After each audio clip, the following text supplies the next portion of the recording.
The next segment, we're going to talk about leg explosion and flexibility. And it's real important to know, most guys teach that when you snap through, that you lock your legs out. And that force coming back kind of pops your legs back.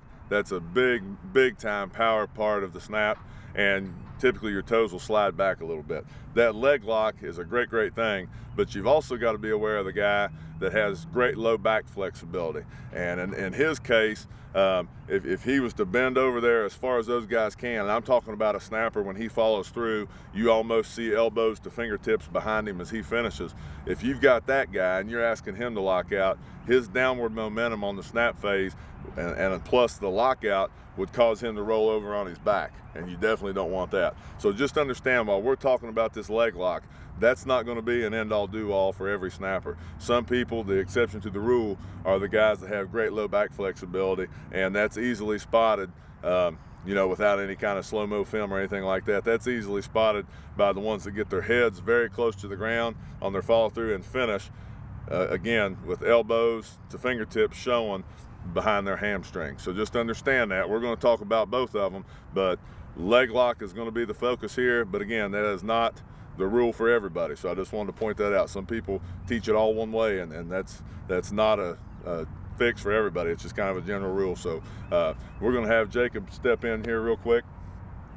And I'm going to ask that Jacob gets in the plus position, okay? So we're just going to kind of imagine he snaps this ball, and your plus position is where he is right now.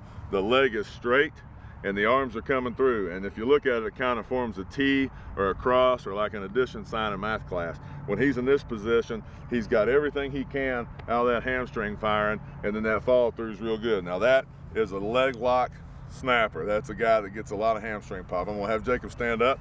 The next time, I'm going to have him come through, and I'm not so concerned about him getting his legs locked out, but I want him to bend down as far as he can and try to reach through as far as he can. So he's pretty flexible, but he's not as locked out as he just was. And now you can see that his entire forearm, his elbow's right here, so he's elbows to fingertips showing. If this position guy were to lock out, go ahead, can you lock out?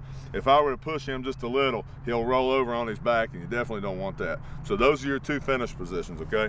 Jacob, if I can have you turn to the camera, just turn with your back to the camera. That's my fault. Just turn with your back to the camera. Okay. Now that finish coming through, just go ahead and hold that. That leg lock from the back looks just like this. And you can see that knee's really exposed, and the follow through is a little bit shorter, but that's okay. You want a long follow through, but that's not a bad one. And that's what that would look like from the rear shot.